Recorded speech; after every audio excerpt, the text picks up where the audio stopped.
Break के बाद खुश आमदीद नाज़रीन। गुज़श्ता साल से लेके अब तक जो रवां साल है उसको देखा जाए और बजट के बाद फिर बकिया साल अगर देखें तो कंस्ट्रक्शन इंडस्ट्री जो है उसने बूम पकड़ा था और रफ्ता रफ्ता वो फिर से तनाजुली का शिकार होती दिखाई दे रही है। वजह क्या है? रेत का महंगा हो जाना, बजरी का महंगा हो जाना, सीमेंट का महंगा हो जाना, लागत का महंगा हो जाना, सरिये का महंगा हो जाना।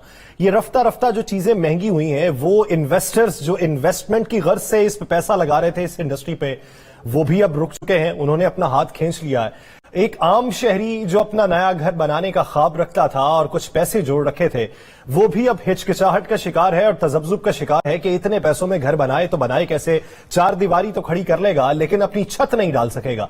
ये बुनियादी मसाइल हैं जो एक आम पाकिस्तानी के भी हैं और एक इन्वेस्टर्स के भी हैं। तो इस इंडस्ट्री को सहारा किस तरीके से दिया जा सकता है, और अगर यही सूरत हाल रही, अगर महंगाई इसी तर्ज की रही, तो फिर आने वाले दिनों में इस इंडस्ट्री पे बोझ कितना पड़ेगा, इसकी ज़बूहाली जो है उसका जिम्मेदार कौन होगा? इसी बारे में बात करने के लिए हमें ज्वाइन किया chairman constructors association of Pakistan engineer कमाल नासिर खान साहब ने। खान साहब बहुत मशकूर है आपके वक्त के।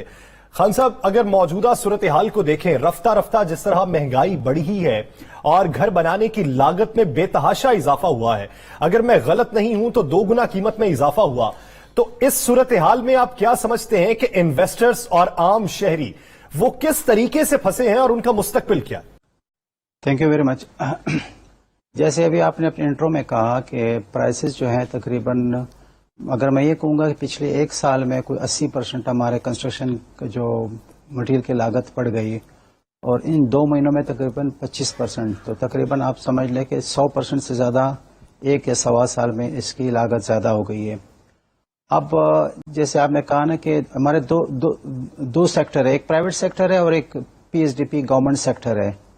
प्राइवेट सेक्टर में जो इन्वेस्टर्स थे डेफिनेटली उनको अभी रिविजिट करना पड़ेगा अपने प्लान, और जो इन्होंने हालिया टैक्सेस इन्वेस्टमेंट जो प्रॉपर्टी पे लगाए हैं उससे भी हमारे कंस्ट्रक्शन सेक्टर जो है ना, क्योंकि उसमें जो कंस्ट्रक्शन होती है वो प्राइवेट सेक्टर ही कर रही थी, तो काफ़ी क्या कहते हैं सेटबैक आएगा।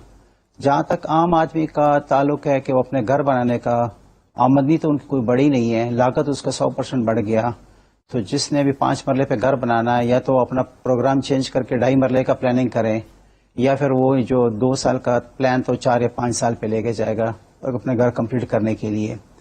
जहाँ तक गवर्नमेंट सेक्टर का ताल्लुक है, मैं तो हैरान हूँ कि एग्रीकल्चर के बाद कंस्ट्रक्शन दूसरा सबसे बड़ा जॉब प्रोवाइडर है।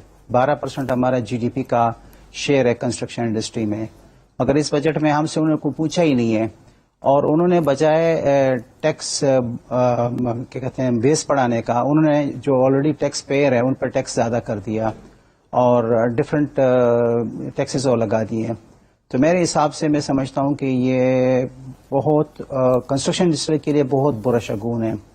और वैसे भी हमारे लॉन्ग टर्म प्लानिंग तो है नहीं। ये 5 साल की गवर्नमेंट थी, 5 साल की उन्होंने एक इंसेंटिव दिए थे जिसके बेस के ऊपर लोगों ने अपनी इन्वेस्टमेंट की। अब ये 1.5 साल मजीद रह गया, साल रह गया, उन्होंने एक नए टैक्सेस नए अपने टैरिफ लिस्ट पे लगा दिए। तो मैं समझता हूँ कि इससे पहले यहाँ से भाग गया था मिडिल ईस्ट। कितने लोग वाबस्ता है और इससे कितना % सरकारी काम ऐसा है जो मुतासिर होगा? सड़कों की तामीर से लेकर सरकारी अस्पताल बनाते थे, आप स्कूल बनाते थे, बिल्डिंग्स बनाते थे, कितनी मुतासर हो जाएंगी? और ये काम रुकने से कितना बड़ा नुकसान हुकूमत का और कितना नुकसान आप लोगों का होगा? कितने खानदान बेरोजगार हो जाएंगे? ऐसा है कि हमारा तो ऑलरेडी नुकसान हो चुका है, क्योंकि जो हमने सरकारी काम बुक कर चुके थे उसके ऊपर हमारा काफी अरसे से गवर्नमेंट के साथ गुफ्तगू चल रही थी और बीच में फिर रिजीम चेंज आ गया, तो हमारी बात तो फिलहाल वहीं की वहीं रह गई है।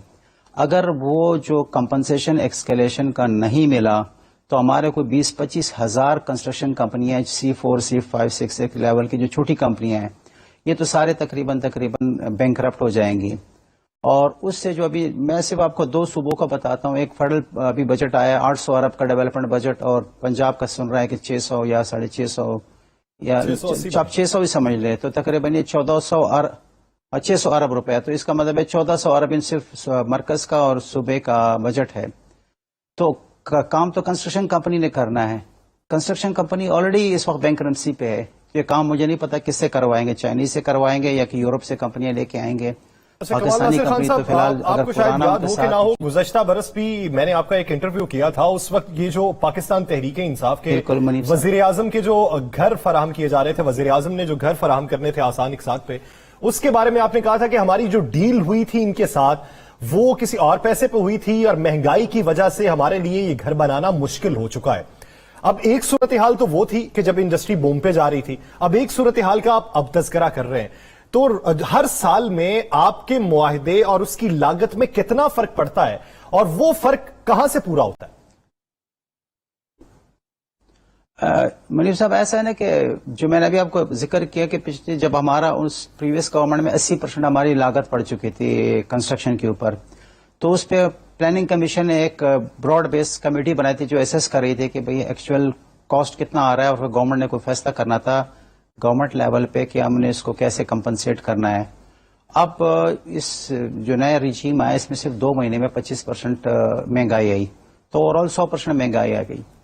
اس ایشو کو جب تک کہ سالو نہیں کیا جاتا کنسٹرکشن انڈسٹری نے چلنا ہی نہیں ہے. اب یہ ہمارا حالیہ ہم نے تقریباً سارے پاکستان سے اپنے ڈسٹرکٹ اور ڈویژنل کوآرڈینیٹرز بلائے ہوئے تھے، ہنگامی اجلاس کیا تھا جس میں ہم نے یہ لائے عمل بنا تھا اگر ہمارا گورنمنٹ یہ چیزیں ہمارے جو ایشو اس کو سالو نہیں کرے تو ہم کیا کریں.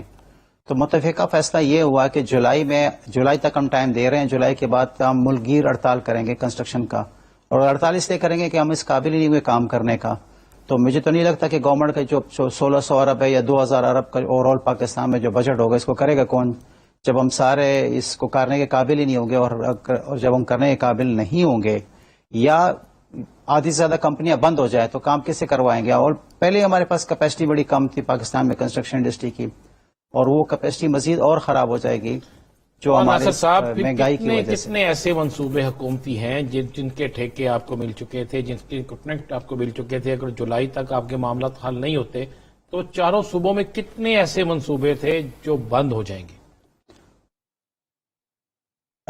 میں جو آپ کو اگر بڑے کچھ کام چھوڑ کے جس کے کانٹریکٹ میں جو ہے نا وہ کچھ نہ کچھ پھر بھی گنجائش ہے مہنگائی کی، جو چھوٹے کام ہیں میں لگ بھگ اگر بڑا رف آپ کو آئیڈیا دوں تو 1000 ارب سے اوپر کے کام ہوں گے 1000 کرنا ارب کے ناممکن اوپر ہے ہمارے کنسٹرکشن انڈسٹری کو. ارب روپے، جی بالکل تقریباً اتنا ہی ہے. تو کمال ناصر خان صاحب، میرا ایک بنیادی سوال ہے، آپ کیا سمجھتے ہیں آج سے 6 ماہ پہلے لاگت کیا تھی اور اب پر سکوائر فٹ لاگت میں کس حد تک اضافہ ہوا؟ اگر میں پچھلے سال 80% کا کہتا ہوں تو اگر ہم 6 مہینے پہلے جاتے تو سمجھ لو اس 80 میں کوئی 40 یا 30% کی مہنگائی وہ آ گئی، 20% نہیں آ گئی، تو 50% فرق آ گیا.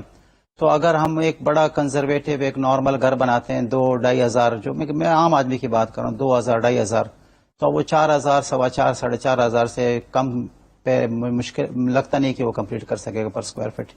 جو میں لگژری یا سپر لگژری اس کی بات نہیں کر رہا. تو اگر نہیں تو پھر میں کیا اتنا بڑا 1000 ارب جو ہے اس کا نقصان ہو جائے گا، 1000 ارب کے کام جو رک جائیں گے. نہیں، 1000 ارب کے پروجیکٹ 1000 ارب کے تو منیمم کام رکیں گے منیمم. تو اس کے بعد کیا ہوگا اگر یہ رک جاتے ہیں تو اس جی سے بالکل، آپ کو تو نقصان ہوا، حکومت کو بھی نقصان ہوگا، اس کی سیاسی ساخت بھی خراب ہوگی. نقصان تو ٹیکس پیئر کا ہے کیونکہ یہ سارے پروجیکٹس جو ہے نا یہ اس کے ایسٹ کے مالک تو اصل میں عوام ہیں کیونکہ ٹیکس وہ دیتے ہیں، اور یہ اسپتال، school, buildings, roads, farm to market roads, یہ جتنی بھی پروجیکٹس ہیں یہ بیسیکلی عوام کے پیسہ عوام پہ ہی لگ رہا ہوتا ہے. تو اینڈ آف دا ڈے جو اس کا سب سے بڑا نقصان فیصلہ نہ کرنے کا یا فیصلہ وقت پہ نہ کرنے کا جو اصل نقصان ہے وہ عوام نے اٹھانا ہے، ٹیکس پیئر نے اٹھانا ہے. تو کمال ناصر خان صاحب، کیا حکومت کے کسی ڈیلیگیشن کے ساتھ کوئی ملاقات ہوئی، کسی ٹیبل ٹاک کے اوپر کوئی مذاکرات ہوئے، یا بنا پوچھے یہ امپوز کر دیا گیا سر؟ آپ کو بڑی حیرت ہوگی، میں نے بتایا کہ ہمارا یہ second largest job provider industry ہے آفٹر ایگریکلچر، اور ہم سے الائڈ 40 انڈسٹری اور بھی ہیں جو ہمارے سر پہ چلتی ہیں. یعنی کنسٹرکشن چلتا ہے تو وہ انڈسٹری پہ چلتی ہے.